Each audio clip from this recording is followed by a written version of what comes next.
The Services Export Promotion Council, SEPC, in association with BDO Group, organized a program titled Union Budget 2026 Unpacked, Year-End Insights with Experts and I, on the 4th of February 2026 at the India Habitat Center, New Delhi. The program witnessed participation from representatives of industry, trade bodies, professional services firms, and other stakeholders. You have to pay 20%. That has not been changed. Why? Is that an omission? Or is it an intent that this 10% only applies to the first level, which is commissioner appeals, which today, especially in corporate scenario, when there's a transfer pricing adjustment, nobody goes to. You go to the DRP and go to the ITAT.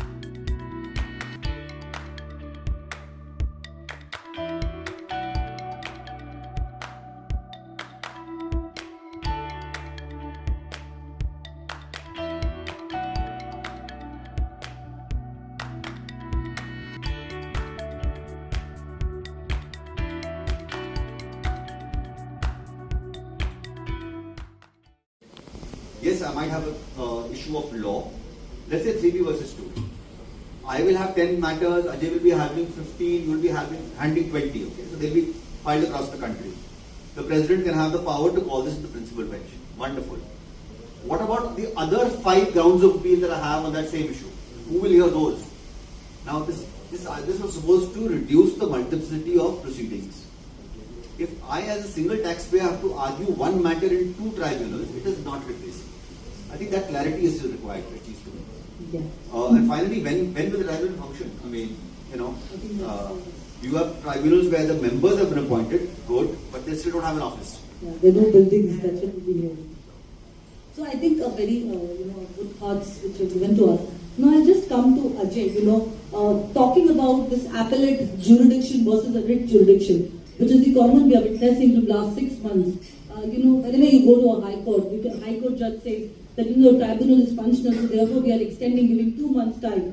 How do you see that practically now appellate versus this writ jurisdiction will play, specifically in the next coming year, where actually GSTAT is not operational, but on papers it does exist. So how do you see that litigation panning out all across India? Now I will start with a funny bone. This happened with CSTAT also in 1982. My boss had filed a writ petition before Delhi High Court. Delhi High Court said, now CSTAT has been constituted, please go there. He went there was this first chairman of CSTAT called Fauja Singh Gill. He said, how do I give you hearing? I don't have a steno, I don't have a staff, I just have a chamber. So he says, please record it on a slip that you all don't have it. On that basis, a writ petition was filed before Delhi High Court, writ was entertained and a stay was granted. So as far as the writ jurisdiction, as well as this appellate jurisdiction is concerned, you see, some high courts are trying to reduce their burden, both because they are not expert in this thing and from an outside perspective, they think as if the tribunal is constituted, everything can be agitated before the tribunal. They do not know the ground reality. And adding to Varun, when will it be heard? I see at least 2026 will clearly go out in panning out the tribunal, members, getting etc. That's the least of it. It may take more than that, but until 2026, it will just be housekeeping in some form or the other. Insofar as the appellate jurisdiction and this writ jurisdiction is concerned, you see, the writ is a wonderful remedy, but that is only if you get a stay.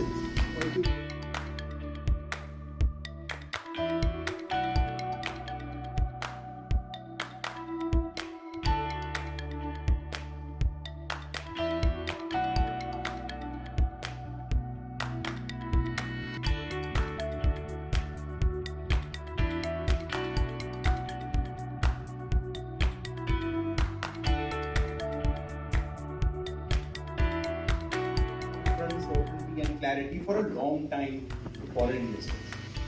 Coming specifically to the GIFT City, it has been there for more than a decade. And it's very clear that the government has been focusing on increasing the adaptability and the attractiveness. The program enabled participants to gain a clearer understanding of the implications of the Union Budget 2026 for business operations and services exports. The exchange of perspectives and insights reaffirmed the importance of informed engagement with budgetary and regulatory measures in navigating India's evolving economic and policy landscape.